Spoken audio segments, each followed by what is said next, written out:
আজকে আলোচনা করব যে ইয়ার্ন প্যাকেজটা আসলে থ্রো করার কারণ কি। ঠিক আছে, অনেক সময় আমরা দেখতে পাই যে অটোকনে ইয়ার্ন প্যাকেজ থ্রো করছে, মানে ছিটকে পড়ে গেছে। এটা আসলে হওয়ার কারণ কি?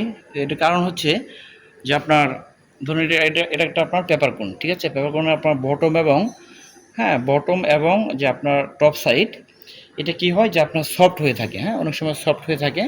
তো যার কারণে আপনার এটা থ্রো করতে পারে। দেখতে পাচ্ছেন যে থ্রো করার পরে এটা কিন্তু আহ, ঠিক নেই, এটা কিন্তু আপনার হয়ে গেছে, চ্যাপ্টা হয়ে গেছে। তো এটা একটা কারণ।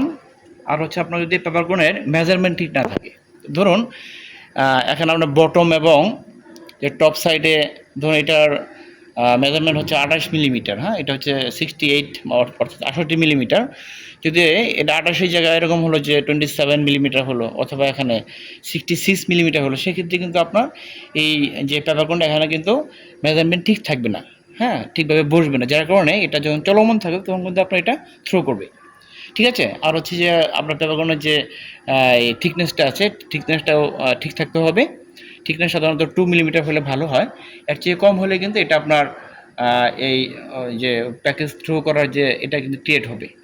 ঠিক আছে, তো নেক্সট হচ্ছে ক্রেডেল সোলোনাইট বাল্ব যদি প্রবলেম থাকে, ক্রেডেলের যে সোলোনাইট বাল্ব আছে এটা যদি প্রবলেম থাকে, সেক্ষেত্রে প্যাকেজ থ্রো করতে পারে। যেমন হচ্ছে যে আপনার পেপারকোনের যে হার্ডনেস, এর একটা বিষয়, পেপারকোনের হার্ডনেসটা যে আপনার ঠিক না থাকে সেক্ষেত্রে কিন্তু প্যাকেজটা থ্রো করতে পারে।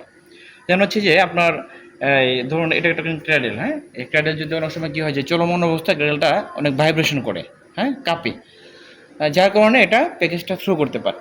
এই বিষয়গুলো আশা করি দেখলে আমরা যদি ফলো করি সেক্ষেত্রে ইয়ার্ন প্যাকেজ থ্রোটা করবে না। আজকে পর্যন্তই, পরবর্তীতে নতুন একটি টপিক নিয়ে আসলাম। ততক্ষণ ভালো থাকবেন। আল্লাহ হাফেজ।